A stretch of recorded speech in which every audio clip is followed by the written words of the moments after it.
একটি মহাদেশ আছে অ্যান্টার্কটিকা মহাদেশ, যাকে বলা হয় ওখানে কোনো মানুষ থাকতে পারে না। ওই অ্যান্টার্কটিকা মহাদেশে 78 ডিগ্রি সেলসিয়াস, 79 কখনো হয় -ডিগ্রি সেলসিয়াস, এত নিচের তাপমাত্রা থাকে যেখানে সব সময় বরফ গলতে থাকে। ওই দেশটাতে আল্লাহ রাব্বুল আলামিনের কুদরত দেখেন, ওইখানে শীতকাল যখন আসে তখন 4 মাস রাত থাকে, তখন আর দিন হয় না। এগুলা আল্লাহর একটি কুদরতের একটি লীলা খেলা। আরেকটি দেশ আছে যেগুলাতে আমরা যদি আরও আগাই, যেমন নরওয়ে এক দেশ আছে, ওই দেশে 6 মাস রাত থাকে আর 6 মাস দিন থাকে।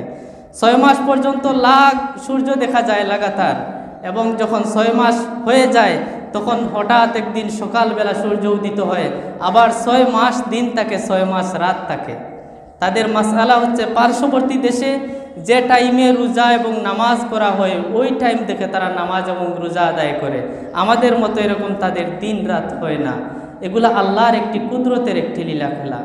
এগুলা যদি আপনি চিন্তা করেন আল্লাহকে পেয়ে যাবেন। আল্লাহ বলতেছেন এগুলা মানুষ ওয়ায়াতাফাক্কারুনা ফি খালকিস সামাওয়াতি ওয়াল আরদ, এগুলা মানুষ চিন্তা করে, যাদের বুদ্ধি আছে এগুলা নিয়ে চিন্তা করতে করতে এক সময় বলে রব্বানা মা খালাকতা হাযা বাতিলা, আল্লাহ এই যা কিছুই তুমি সৃষ্টি করেছো কোনো কিছু অনর্থক সৃষ্টি করো নাই। আমরা অনেক জিনিস দেখতাম, ওই জিনিসটা আল্লাহ কেন সৃষ্টি করলেন? একটা ব্যাঙ আল্লাহ কেন সৃষ্টি করলেন? একটা সাপ আল্লাহ কেন সৃষ্টি করলেন? এগুলার পিছনে কি রহস্য লুকায়িত আছে?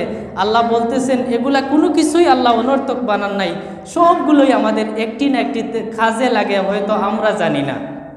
এখনকার সময় দেখা যাচ্ছে ওই সাপগুলার বিষও আমাদের কাজে লাগে, ওই ব্যাঙগুলাও আমাদের কাজে লাগে।